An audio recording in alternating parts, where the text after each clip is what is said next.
오늘의 강연해 주실 교수님은 프린스턴신학대학원의 아치보드 알렉산더 개혁신학 및 예배 역사 교수로 수고하시는 엘시 안나 맥키 교수님이십니다. 맥키 교수님은 프린스턴신학교 그리고 영국 케임브리지 대학에서 수학하시고 박사학위를 취득하셨고 주 연구 분야는 존 칼빈의 신학과 목회 그리고 실천신학 그리고 특히 평신도 여성 종교개혁자 카타리나 젤 오늘 발표하시게 되는 그런 강연에도 일부 포함되어 있는데 카타리나 젤에 초점을 맞추고 있습니다. 그리고 우리 맥키 교수님은 조금 독특하게 물론 미국 분이신데 3세대 동안 아프리카 콩고에서 선교사 사역을 하신 가정에서 태어났습니다. 그래서 아프리카 원어도 잘 하시고 또 불어도 독어도 잘 하시고 그런 아주 언어적인 능력이 아주 탁월하신 그런 교수님입니다. 그래서 선교에 대해서도 누구보다도 굉장한 식견을 가지고 계실 뿐만 아니라 또 실제로 선교 활동도 많이 하고 계시는 그런 귀한 교수님입니다. 그래서 베팅겐, 카난과 콩고에서도 개원 교수를 역임하셨고 세계 곳곳에서 칼빈에 관한 강의를 하고 계십니다. 그리고 칼빈의 여러 저서가 있는데 칼빈의 목회신학이라고 하는 저서가 우리 동행해 주신 이정숙 총장님에 의해서 우리말로 번역이 되어 있습니다. 그래서 오늘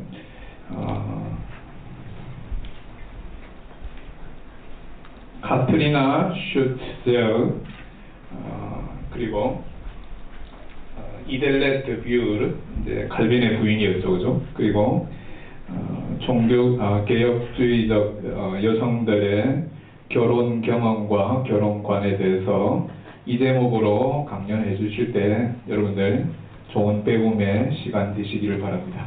이 맥키 교수님 여러분들 큰 박수로 환영해 주시기 바랍니다. 네.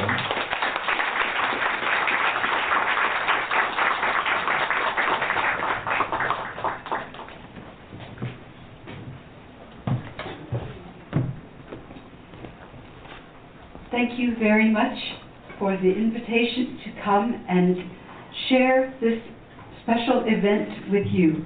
예, 이렇게 초대해 주시고 이렇게 놀라운 참 특별한 이벤트를 여러분들과 함께 나눌 수 있도록 해주셔서 감사합니다. I am very honored and grateful. Thank you for your hospitality and your attention, and I hope you will enjoy learning a little bit more about our church mothers. 예, 여러분들이 이렇게 저를 환영해 주시고 또 여러 가지로 베풀어 주셔서 많은 편의 시설들이나 또는 이렇게 여러 가지 것들을 베풀어 주셔서 정말 영광스럽게 생각하고 감사드립니다. 여러분들이 우리들의 어머니들인 이 시대의 여성들에 대해서 알시기를 이 시간 좀 알아가시기를 바랍니다. Thanks to my colleague who has gone before me, you already know a certain amount about what I was going to say. And therefore I can cut out several pages at the beginning, and therefore not have something of the problem that confronted him. 예, 이미 셀다이스 교수님이 맥키 교수님 말씀하시고 싶은 여러 중요한 부분들을 벌써 말씀해 주셨기 때문에 앞부분은 좀 건너뛰어도 될 것 같습니다. 그래서 나중에 시간이 쫓기지 않을 것 같습니다. 예. But he is far ahead of me on pictures. I'm really sorry I didn't bring anything delightful to see.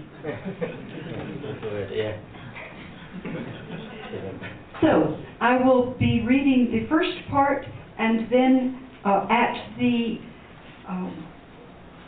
move from the introduction to part 1, I will cut out a couple of pages. 예, 인트로덕션과 또 이 파트 1에 해당되는 부분들을 좀 잘라버리기를 원합니다. 예, 넘어가겠습니다.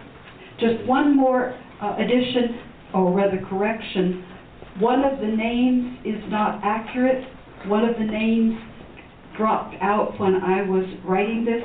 So there should be Agnes Drenz Hedio, and then Vibrandis Rosenbrat Keller Oikolampadius Capito Buser. 예. You'll see this when we come to it. 예, 한 가지 좀 수정사항이 있는데 나중에 말씀드리겠습니다. 예, The first is a quotation from Katarina Schützel. God grant that our marriage may thus endure as it is now until the end. So I hope it will and may be pleasing to God and useful to both of our souls and advantageous in soul and body to many people. If we are driven out and must suffer death for our faith, well, we still have the consolation that Christ says, "You foolish and vexatious hearts, slow to believe all that the prophets have said, must not the Christ suffer such things and thus come into his kingdom?" Therefore, we Christians should await the end in all patience. Therefore have I placed myself and my husband in God's hands with a joyful heart. May his will be done in us. I know no greater honor we could experience than that we should die in disgrace with this world, and on the cross we would speak joyously to each other, he to me and I to him, to strengthen each other. End quote. These are the words of Katarina Schutzel in 1524, when she and her new husband, Matthew Zell, were being slandered publicly for their marriage. Zell had been a Roman Catholic priest vowed to celibacy. When he became a follower of the gospel, as Protestants call themselves, he had rejected what Protestants considered human traditions. Katarina Schutz had been a very devout young girl who had privately pledged herself to virginity as the most holy Christian vocation. When she became convinced of the new understanding of the gospel, which Martin Luther and Zell were preaching, she also renounced human traditions, including the idea that celibacy is a special and meritorious way to please God. So, on December 3rd, 1523, Katarina Schutz and Matthew Zell were married by Martin Bucer, a former monk who had already married a former nun. What was going on here? This presentation seeks to examine the thought and practice of marriage as it was explained and experienced by women of the early Reformed Church. The first part explains something about the theology, that's the part I'll cut short, particularly as that was expressed by Katarina Schutzel, one of the first women to marry a pastor. The second section describes aspects of the actual marriages of leading Reformed women: Anna Reinhardt Zwingli, Katarina Schutzel, Elizabeth Silbereisen Bucer, Agnes Drenz Hedio, Wibrandis Rosenblatt Keller, Oikolampadius Capito Bucer, Anna Adeschweiler Bullinger, Marie Dantière, Idelette de Bourg-Calvin, as well as some rather different figures, such as Anne Askew. 예, 금방 언급된 이름 중에 몇 가지 조금 다르게 부르셨는데, 나중에 이제 공개적으로 인터넷에 올릴 때는 이런 것도 수정해서 드리도록 하겠습니다. So I'm skipping the next page or so, but simply want to summarize with a sentence to say that the attitude toward sexuality and marriage and women were all closely associated. 네, 이제 첫 번째 파트는 좀 간단하게 소개해서 말씀드리겠습니다. 이 시대에, 중세 시대에 결혼, 또 여성, 성, 이 세 가지는 서로 연결되어서 다뤄졌습니다. 생각되었습니다. So the fact that sexuality was associated often with immorality and women were associated primarily with marriage and childbearing and thus sexuality meant that there was a negative attitude toward women and marriage as well as sexuality. 예, 기본적으로 성이라는 것을 아주 부도덕한 것으로 여겼기 때문에 이 성과 관련된 어떤 그 가정생활, 또 자녀를 낳는 것, 또 심지어 여성 이런 것들이 다 같이 폄하되었습니다. 그래서 이 세 가지, 성, 결혼, 여성 이 세 가지가 중세 시대에는 폄하되었던 것입니다. So when Protestants changed the perspective, instead of saying that celibacy and virginity is a higher rank of religious life, holiness, they said that in fact God had created marriage as appropriate and good and therefore, in a sense, as Professor Southerhouse said, they reversed it and said that marriage is the most holy form. 네. 중세에는 사람들이 이 독신서약이나 또 이 순결을 지키는 것 이런 것들이 아주 거룩한 삶의 방식이라고 그렇게 생각했는데요. 종교학자들은 그런 생각을 완전히 뒤집어가지고 오히려 결혼이라는 것이 하나님께서 주신 아주 신성한 것이라고 그렇게 생각하게 됐습니다. 그래서 아까 셀다이스 교수님이 지적하신 것처럼 이렇게 전체적인 생각을 뒤집었다고 우리는 판단할 수 있습니다. So here I'm going with Calvin briefly. His interpretation of Genesis 2:18 that says God created Eve as a helpmate to Adam became a central interpretation. Calvin will say that it's not that a woman is half human being, but a man is half of a human being without a wife. 네. 칼빈의 견해를 이제 간단하게 다루겠는데, 칼빈은 여성이 반쪽짜리 인간이다 이렇게 폄하한 것을 부정하고 오히려 남자가 아내 없이는 반쪽짜리 사람이다 이런 식으로 이야기했습니다. So one of the central features then is the issue of appropriateness of marriage as a good vocation to serve God, and this also included marriage of clergy, clerical marriage. 예. 또 종교학자들이 아주 중요한 것은 우리의 삶이 하나님의 소명에 따라서 이루어진다는 것인데 그렇게 봤을 때 결혼이라는 것은 아주 중요한 소명의 한 부분이라는 것이고 또 그렇기 때문에 사제들도 역시 결혼할 수 있다고 그렇게 주장했습니다. 종교학자들이. So let's take up at the paragraph that says, so one of the ways that Protestant teaching on justification by faith and grace alone and sola scriptura first became visible to many people was when their priests started to marry. As a new wife, Katarina Schutz knew that her marriage had caused a lot of scandalous talk. On the official level, the Bishop of Strasbourg had disciplined her husband Matthew Zell and the other priests who had married and cast them out of their pulpits because they had broken canon law. On the popular level, some citizens praised Zell, but others were attacking him. They were thinking his theology was wrong, or he would not have broken the church's law of celibacy. There were also rumors that he had mistreated his wife. So, Katarina is going to defend him. First, she wrote to the bishop to defend the biblical status of clerical marriage. But then she decided she needed to answer the slanders. It was her Christian duty to defend the truth, which meant pointing out that what was false and setting the record straight, in order not only to show that Zell was following the Bible, but also to save the people who were turning away from the gospel because of the lies about their preacher. So in July 1524, Katarina Schutz published a pamphlet entitled Apologia for Master Matthew Zell, her husband, who is a pastor and servant of the Word of God in Strasbourg. Katarina Schutz makes her argument about the marriage of clergy on several grounds. One is practical morality.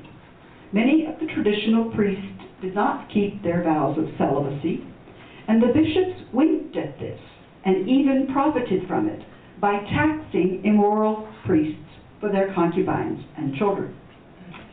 Katarina Schutz describes in considerable detail the terrible effects that this immorality had on the people and to the church itself, because the system encouraged the bad behavior. Naturally, the second ground for Katarina Schutz's defense of clerical marriage was the Bible. This is a case of sola scriptura, setting the teaching of the epistles to Timothy and Titus above the teaching of the church's tradition. By canon law, priests had to be celibate. According to the text of Scripture, such as 1 Timothy 3, bishops and deacons were supposed to be married, husband of one wife. For this reason, the marriage of clergy became one of the very important markers of the early Reformation. It was a very clear way for Protestants to affirm that the Bible is the sole authority for salvation. In making this claim by marrying, Protestant ministers were also saying that they rejected the authority of the Roman Catholic tradition and canon law. That's not the only part of it. For women like Katarina Schutz, to marry priests could be a major statement of their faith. In some cases, the new pastor's wives were the priest's concubines. These women had for a long time been despised as immoral and had not had the right to participate fully in the rituals and life of the church. Katarina Schutz knew at least a few who had managed to take care of themselves, and she thought that they had the right to do so. When priests married their concubines, they were putting right the women's status and the status of their children, even though there was still a significant stigma attached to being the wife of a priest. But what about the respectable women, like Katarina Schutz, who decided to marry priests?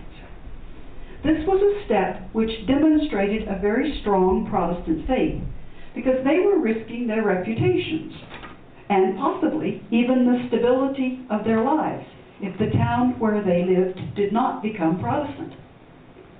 Then they and their husbands might be exiled for breaking the church's law. In her pamphlet, Katarina Schutz included a defense of her decision to marry a priest. She began by saying why she got involved, which was to address the problem of clerical immorality. Quote, "Do you mean that this is not my business? That I see how many souls already belong to the devil and continue so, which was also the reason that I have helped to raise up clerical marriage." End quote. She goes on to explain that with God's help, she was the first respectable woman in Strasbourg to marry a priest, though she hadn't been intending to marry at all. Quote, "However, since I saw the great fear and furious opposition to clerical marriage, and also the great harlotry of the clergy, I myself married a priest with the intention of encouraging and making a way for all Christians, as I hope also has happened. Therefore, I also made a little book in which I showed the foundation of my faith and the reason for my marriage." End quote. The pages are stuck together. 페이지가 이렇게 붙어가지고 지금 뗀다고. Although the idea of marrying in order to proclaim one's faith might seem strange to modern ears, this could be a very important sign for Protestant women to demonstrate their courage and commitment. The lives of early Reformed women expressed clearly their convictions about marriage, even when their words were not recorded. In this part of the presentation, the first section deals briefly with the stories of a number of outstanding Reformed women, especially wives of the Reformed leaders. The second section then summarizes the key aspects of their views on marriage, as these can be discerned through their words or their actions. Many of the first generation Reformed pastors' wives give good glimpses into the experience of brave and faithful followers of the gospel. In 1522, Ulrich Zwingli married secretly a young widow named Anna Reinhardt. He had been preaching in a new Protestant way ever since he came to Zurich in January 1519, but the city was still under the control of the Bishop of Constance. Zwingli and his followers were acting on their biblical convictions, such as eating meat in Lent, and one of his convictions was to marry. But look at this from Anna's viewpoint. According to the traditional laws of the church, she had become a priest's concubine. It was only in 1524 that the marriage was made public, after Zurich had voted to break with the Catholic Church.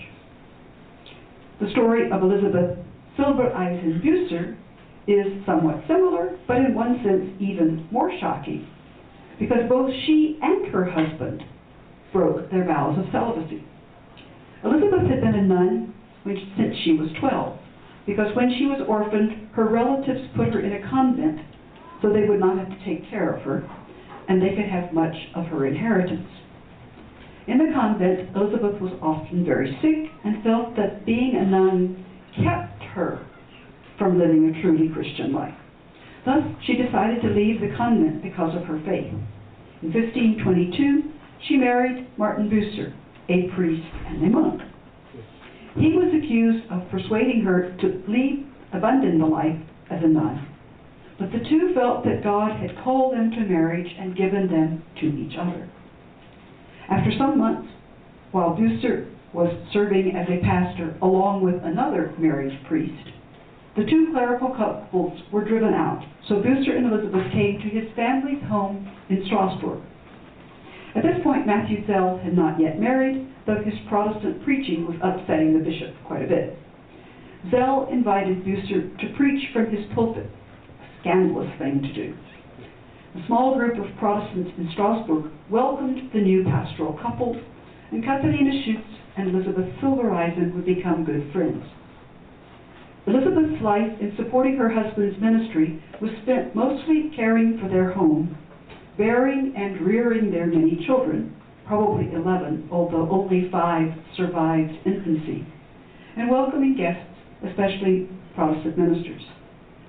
She was an educated woman and sometimes corresponded with other Reformed women, but most of her time and energy went into the household.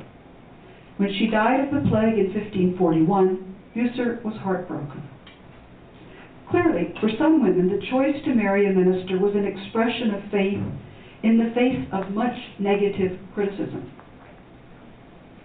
Other important Reformed women in the German-speaking world would add further details to the picture of how women understood their calling to marriage as ministry, and also highlights the cost when it led to conflicts in their own family.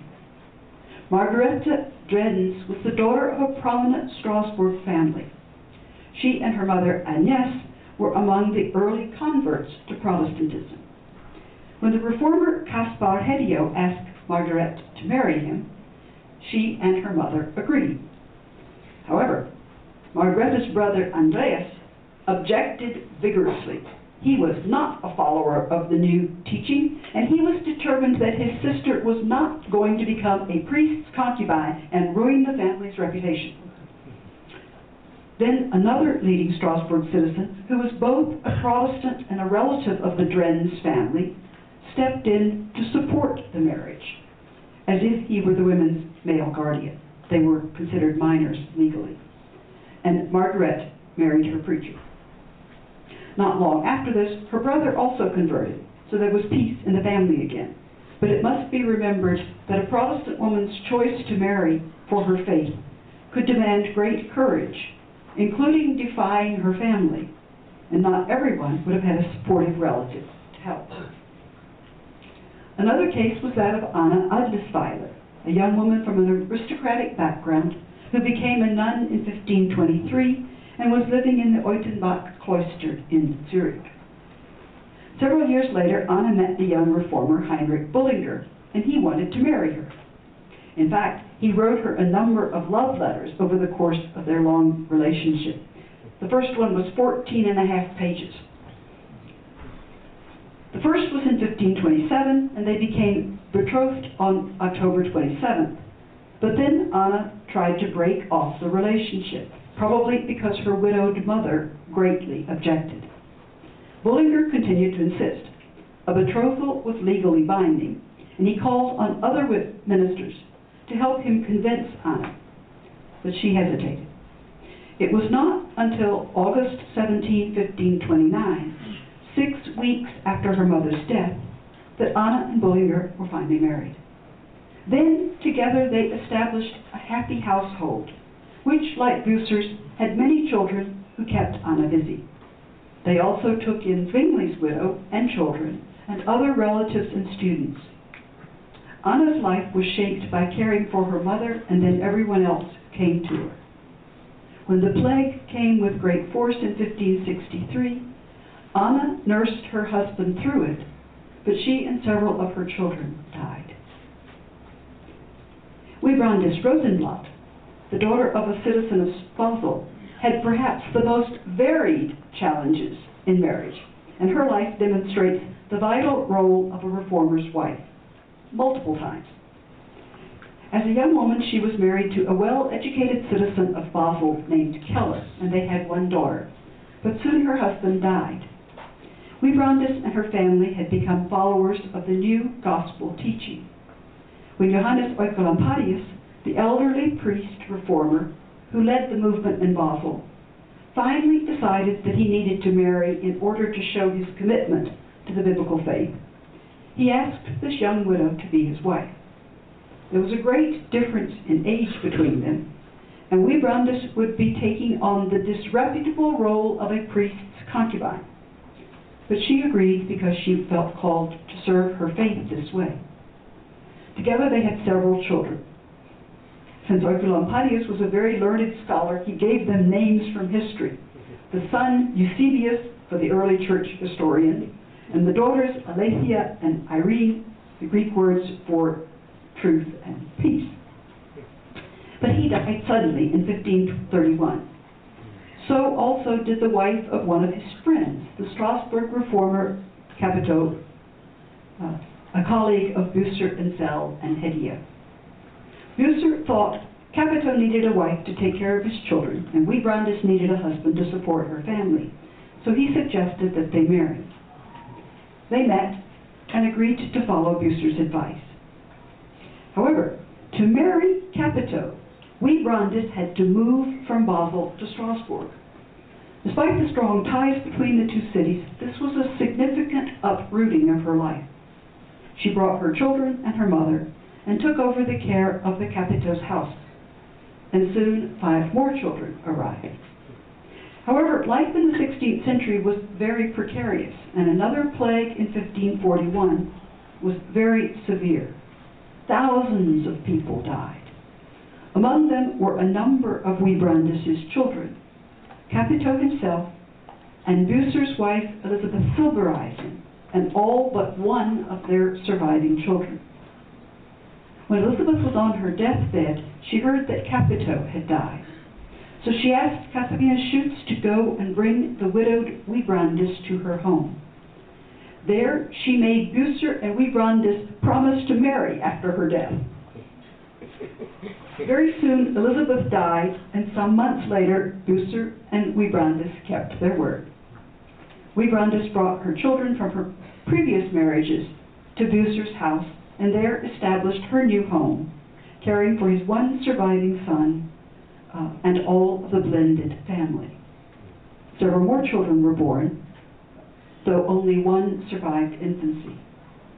However, the plague was not the only major challenge Brandes faced with this husband. This time there was the more political trouble which separated the family. When Roman Catholic forces defeated the Protestants, outspoken reformers like Bucer were exiled. He went to teach at Cambridge in England, which was a long and difficult journey away from Strasbourg. Brandes traveled there to care for him, but it was hard juggling children. And she finally decided to leave one of the daughters to care for Bucer while she went back to Germany to collect the rest of the family and come back to England. Not long after her arrival, Bucer died, and Brandes moved once more, back to Strasbourg and then on to Basel with the children who were still at home, where she continued to guide and care for the rest of the family. Her commitment to the gospel led Brandes to marry 3 priests, one after the other, enduring uprooting from her home, difficult travel, and constant childbearing, as well as the many daily tasks of looking after the leaders of the Reform, who were always busy with something else. All these women were from German-speaking lands where Protestantism began by the early 1520s, but there were also important women among the English and French-speaking Reformed. Marie d'Antière is known as one of the first French women to talk about marriage as well as about her faith. She was an aristocratic nun, probably the prioress of her convent, when she was attracted to the new gospel preaching. France was strongly Roman Catholic, so normally those who became Protestant had to go into exile. D'Antière left her order and went to Strasbourg, which was the closest Protestant city, and there she married a former priest, Simon Robert. The couple joined Fachel in the work of spreading the gospel, preaching in German, French-speaking areas. After Robert's death, She was left with several children, and she married another priest, Antoine Fromont, with whom she came to Geneva to participate in the conversion of that city. Marie was involved in the first evangelical efforts, and she preached quite actively, including especially to the cloistered sisters of Saint-Pierre, to whom she explained the goodness of marriage. One of the nuns recorded how scandalized they were by this terrible idea. Idelete de Bure, known as the wife of John Calvin, did not leave any written text, as Katerina Schütz and Marie Dampierre did, but her life expressed poignantly her commitment to her faith and her marriage. Like Dampierre, Idelete de Bure had to leave her home to go into exile because of her beliefs. De Bure was a middle-class woman like Katerina Schütz, but her hometown did not convert to the teaching of the gospel, so Idelete had to choose between her home and her faith. She was already married with 2 small children when she and her husband left Liège and moved to the Protestant city of Strasbourg. They were Anabaptists, reading the Bible literally and rejecting infant baptism because it's not found in the New Testament. At this time, Calvin was in Strasbourg because the Genevans had objected to his reforms and ordered him to leave. Since Strasbourg was German-speaking, Bucer had called Calvin to be the pastor of the French-speaking religious refugees. In Strasbourg, Idelete and her husband encountered Calvin and came to accept his teaching and joined his congregation. After a time, her husband died. Calvin had been looking for a wife, but he'd finally just about given up. The latest attempt had been by a wealthy German-speaking Protestant friend who wanted him to marry one of their daughters. However, Calvin did not think this was a good match. He wanted his wife to be someone who shared his language, French, and his social background, as well as his faith, not someone from high society. Idelete de Bure was just right, and he asked the widow to marry him. For Idelete, accepting Calvin's proposal meant complicating her life further. She was already in exile, and now she was adding the disadvantages of marriage to a minister. To make it worse, Calvin was very poor. But she believed this was her call. She had chosen exile for herself and her children in order to be able to live out her faith. And now she was willing to accept more challenges, like those of other women who married these new Protestant pastors. When they moved to Geneva in 1541, Idelete and Calvin no longer had financial problems, but they had a very difficult church situation. Calvin and his ideas about reforming the life of the church were no more popular than they had been when Geneva first exiled him. So Idelete lived in the constant context of many church arguments, even as she visited the sick and welcomed travelers. Neither she nor her husband was in good health. Their only known child died as an infant, and she was never really well again. It's possible to get an idea of her faith through the letters that Calvin wrote to his 2 closest reformer friends when he described her death and their life together. Quote, "Intelligence of my wife's death has perhaps reached you before now. I do what I can to keep myself from being overwhelmed with grief. And truly mine is no common source of grief. I have been bereaved of the best companion of my life, of one who, if anything more difficult had befallen me, would not only have been the willing sharer of my exile and indigence, but even of my death. During her life, she was the faithful helper of my ministry." End quote. Calvin names exile, poverty, and death. Idelete had shared both exile and poverty, and he's sure that she would, if necessary, have shared death with him as companions in their service to God. For the full impact of these words, it's important to remember Calvin was writing to the 2 men to whom he was closest, who had been his fellow reformers from the beginning. This is the highest praise he could give, describing her as the best companion. I'm going to skip a little bit. 조금 넘어가겠습니다. 네. There's another aspect of Reformed women in marriage, one could say, and it is the other face of the ministries. These were women whose husbands did not share their faith. They had to choose between their convictions and their marriages. One of these was the English martyr Anne Askew, who was burned at the stake under Henry VIII in July 1546. Anne came from a good family which already had some interest in the new Protestant teaching, though England at the time was still essentially Catholic. Henry had broken with the Pope and made himself head of the church, but his theological orientation remained conservative. Anne was arrested in 1545 because she insisted on Scripture alone, rejected transubstantiation, and broke Henry's law by going into the church and reading the Bible aloud. Some of her relatives managed to get her released, but she did not change her theology, and the next year she was arrested again and tried a second time, and this time she was sentenced to death. Both of her examinations show how articulate and well-informed Anne was in her faith. One of the questions she was asked concerned her name. Some people called her Anne Kind because she was married to a man named Kind. But he had rejected her as a heretic, so she used her maiden name, Askew. Clearly, for Anne, her faith in the gospel and her determination to keep to the teaching of the Bible against everything that the Roman Catholic clergy said, decided her attitude toward marriage. She did not reject her husband, but she would not give up her faith in order to save her marriage or her life. How much time do I have left? Am I finished? I can stop.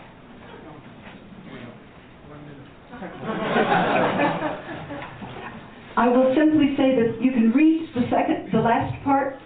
It is Katarina Schutzel's explanation of her ministry as a companion to her husband.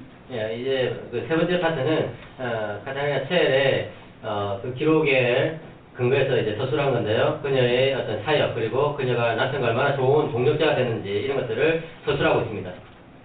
So I'll just say two things. One is that she insisted on being his partner in his ministry, and the second thing was she insisted on continuing to learn and to teach.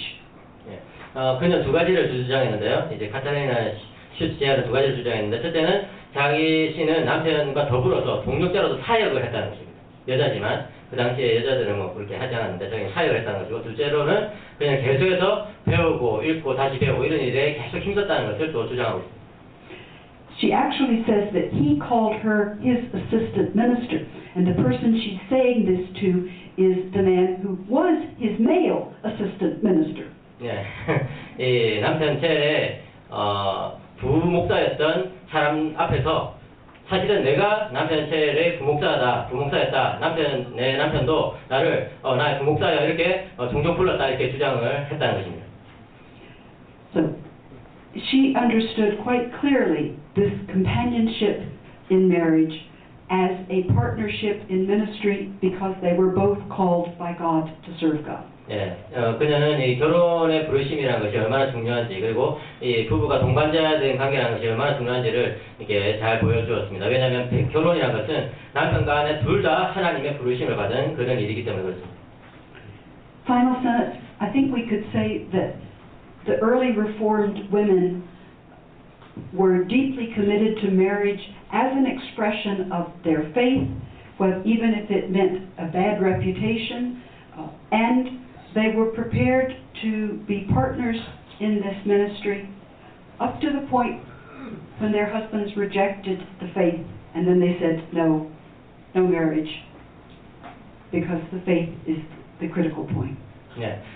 이 시대의 여인들은 신앙을 지키기 위해서 아주 노력했는데, 이 사제와 결혼을 한다는 것이 자신의 신앙을 표현하는 아주 중요한 방법이 된다는 것을 알고 있었습니다. 그리고 때로는 신앙 때문에 이 남편으로부터 버림받기도 하고 이런 것들도 다 감수했다는 것이죠.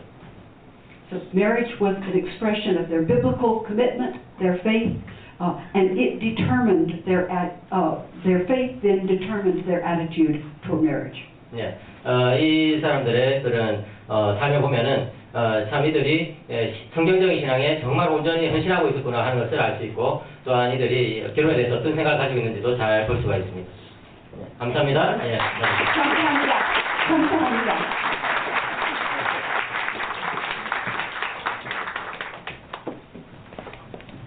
우리 맥키 교수님, 우리 종교개혁을 우리가 이제 공부하면서 이렇게 배우면서 이제 여성 종교개혁자들이 어떤 삶을 살았는지, 그들의 결혼관이 어떠했고, 또 그들이 결혼을 통해서 하나님 말씀을 어떻게 순종했고 복음을 끝까지 따라갔는가라고 하는 것에 대해서 상당히 많은 분량의 이제 여성 종교개혁자들에 대해서 이렇게 요약적으로, 시간이 너무 짧았지만은 요약적으로 잘 말씀해 주신 것을 참 기쁘게 생각합니다.